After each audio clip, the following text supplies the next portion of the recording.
J'ai plein d'animaux de compagnie que j'aime énormément, y compris mon poméranien de 15 ans, et je n'aurais jamais cru pouvoir aimer un animal autant que je l'aime. Mais tous les animaux finissaient par mourir, à moins qu'ils ne puissent vivre éternellement.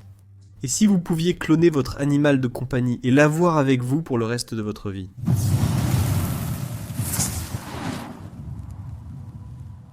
Cet homme est en fait une chèvre. Enfin, c'est le meilleur de tous les temps.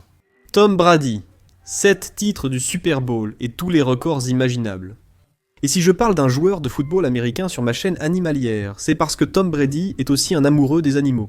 Je le sais parce que lorsque sa chienne Lua est décédée, il a prélevé un petit échantillon de son sang et en a fait ce chien. Voici Junie. Et Junie est un clone, ce qui veut dire qu'elle n'a pas eu de mère ni de père. Elle a donné un échantillon de sang utilisé ensuite. Nous allons expliquer le procédé. Peut-on faire pareil avec d'autres animaux? Est-il possible de cloner son chien, oiseau, amphibien ou reptile? Maintenant, gardez à l'esprit que, même si je suis sûr que Tom aimait son chien et que c'est pour ça qu'il voulait le cloner, il a des milliards de dollars. Il est aussi investisseur dans l'entreprise qui l'a fait. Gardez ça à l'esprit. C'est de loin le meilleur coup de pub et de marketing de tous les temps.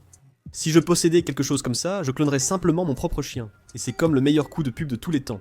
Viagen est une entreprise qui a été fondée en 2002. Ils utilisent pour la même technologie que celle utilisée pour Dolly la brebis, il y a longtemps. C'est avec ça que Viagen a commencé. Leur but principal est de cloner des animaux de compagnie, souvent pour des personnes riches ou célèbres. Et tu te souviens de ces loups géants qui ont été clonés en mars? Ou plutôt, on l'a appris en mars de cette année? C'était un projet de cette entreprise appelée Colossal. Colossal détient désormais Viagen, ce qui est crucial, et le sera encore plus bientôt. Voici comment cela fonctionne. Et voici comment tu peux le faire aussi, en utilisant Viagen ou une entreprise similaire.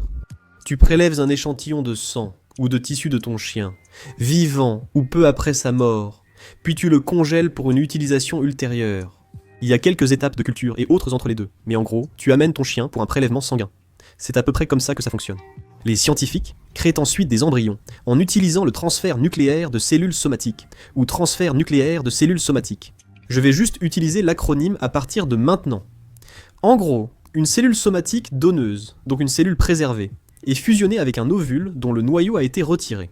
Imaginez par exemple Harrison Ford qui prend une chose et puis met l'autre chose avec. C'est un peu comme ça avec un noyau.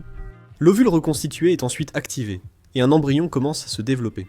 Ensuite, ils implantent l'embryon dans une chienne porteuse, qui mène la gestation à terme et met bas au chiot. C'est ainsi qu'on crée un clone. Cela paraît complexe, mais je ne suis que journaliste, pas scientifique. Et il m'a fallu énormément de clarté d'esprit pour comprendre tout ça. C'est ainsi que Tom Brady l'a fait. La mise en garde ici, c'est que, tout d'abord, ça coûte environ 50 000 $ américains, ce qui, soit dit en passant, correspond à peu près au salaire annuel moyen d'un Américain. Et le plus surprenant ? Cela ne veut pas dire que le nouveau chien ou animal va se comporter exactement comme l'animal cloné ou l'animal d'origine. Ce qui veut dire que si je prenais mon chien Fluty que j'aime plus que tout, et c'est beaucoup dire, pas seulement parce que c'est la créature la plus mignonne qui ait jamais existé, mais aussi à cause de sa personnalité et de sa façon d'agir. Ça ne veut pas dire que si je le clonais, cet animal agirait de la même façon. Il lui ressemblerait exactement.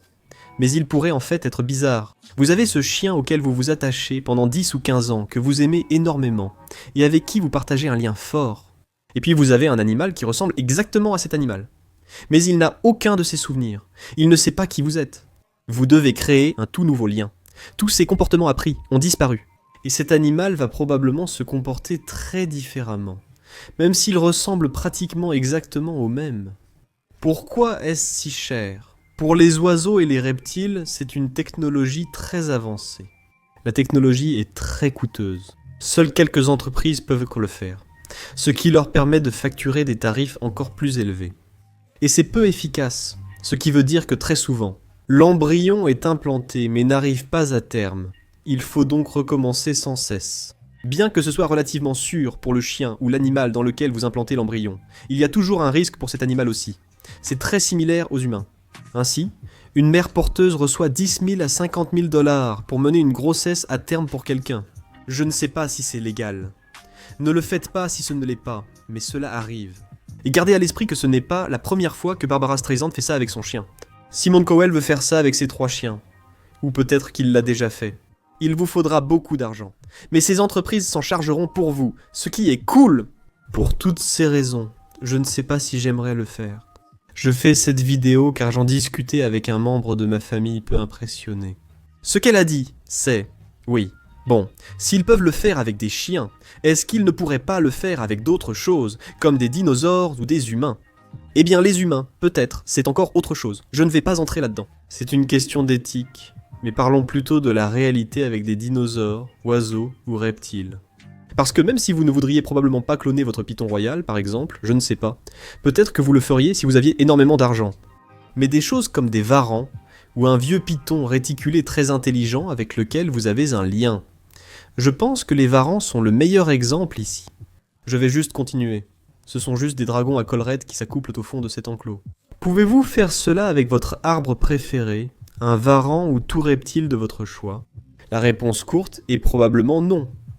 Ce n'est pas seulement dû au manque de financement, d'attention ou de volontaire. Croyez-moi, ça ressemble à un truc de Nicolas Cage. Il ferait sûrement ça. C'est juste tellement différent.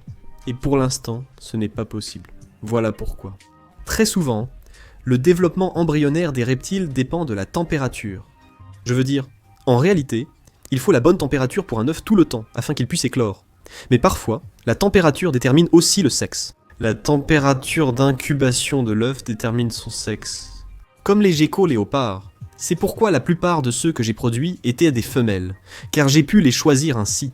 Chez les mammifères, le transfert nucléaire de cellules somatiques nécessite une température corporelle contrôlée par la mère porteuse, alors que les reptiles n'ont pas d'utérus. Ainsi, les embryons se développent à l'intérieur d'œufs, qui nécessitent des températures et une humidité externe précise. Reproduire cela artificiellement est très complexe. Pensez aussi à l'apparence d'une coquille d'œuf de reptile. Les coquilles d'œufs de grands reptiles sont coriaces et difficiles à manipuler. Avec un œuf humain, c'est assez simple physiquement. Pour un reptile, c'est bien plus différent. Il suffit d'implanter le noyau puis d'en retirer un, ou inversement. Injecter un noyau d'honneur... Je vais juste relâcher les grenouilles, je les laisser partir. Injecter un noyau d'honneur et laisser cet organisme survivre n'a jamais été réalisé chez les reptiles ou les amphibiens. De plus, les animaux à sang-froid régulent différemment l'expression des gènes en début de développement, et la reprogrammation cellulaire, essentielle au clonage, fonctionne différemment in vitro. Donc, on ne peut pas simplement copier-coller ce que nous faisons avec les mammifères et les autres animaux qui pondent des œufs, au lieu de donner naissance à des petits vivants. Je sais que ta question est pertinente, mais qu'en est-il des boas, des cinques et d'autres animaux qui donnent naissance à des petits vivants? C'est quand même le même principe. Alors, où en sommes-nous dans le règne animal? Eh bien, pour les mammifères, nous l'avons déjà fait avec de nombreuses espèces différentes. Pour les oiseaux, quelques progrès ont été faits, notamment sur le transfert de noyaux et les chimères, mais aucun clone réel n'a été obtenu. En résumé, nous l'avons fait, mais il n'éclose pas. Ce transfert fonctionne cependant chez les grenouilles, donc chez les amphibiens. C'est expérimental pour l'instant. C'est une de ces choses qui pourrait peut-être arriver. Mais avec les reptiles, il n'y a eu pratiquement aucun progrès. C'est quasiment impossible avec la technologie que nous avons actuellement. Mais est-ce que cela veut dire que si vous regardez cette vidéo dans 20 ans, si YouTube existe toujours, ce sera la même chose? Probablement pas, car on voit à quelle vitesse la technologie évolue. Et surtout, lorsqu'on commencera à cloner, comme Colossal avec des espèces éteintes, ou à créer de nouvelles espèces en les nommant anciennes. La technologie est toujours incroyable, et on clone déjà des chiens, donc c'est possible aussi avec les reptiles. Nous avons simplement besoin de plus de financement et d'intérêt. Réfléchissez-y. Beaucoup plus de personnes font cela avec des chiens, chats ou autres animaux qu'avec des reptiles. Et une fois que nous comprendrons les premiers stades du développement embryonnaire et des choses comme ça chez les reptiles, je pense que c'est en partie pour ça que nous sommes. Vraiment. Je dis ça comme si j'y avais pensé, mais c'est ce que pensent les scientifiques qui les freinent. Le clonage des reptiles est désormais possible grâce à la parthénogenèse, que je signale ici. La parthénogenèse est un phénomène qui se produit chez plusieurs types de reptiles. Par exemple, les plus connus sont les geckos du matin. En gros, deux femelles se frottent l'une à l'autre, puis des œufs sortent. Ce phénomène habituel chez les animaux lors de la reproduction existe aussi chez d'autres espèces. Ils croient que les pythons royaux peuvent aussi le faire, comme une femelle de 62 ans du zoo de Saint-Louis l'a montré récemment.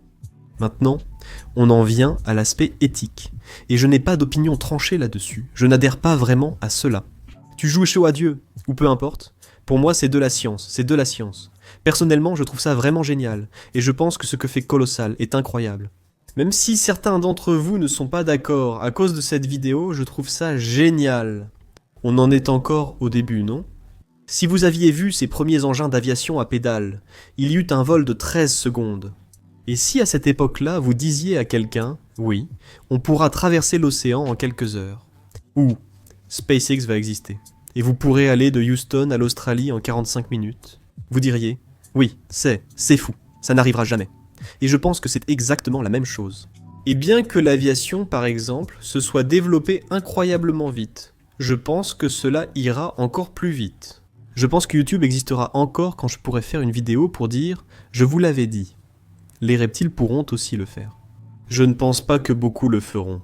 Je pense que cloner un reptile de compagnie coûtera plus de 50 000 $ ou 10 000 $ et peu de gens le feraient. Dites-moi dans les commentaires ci-dessous ce que vous en pensez.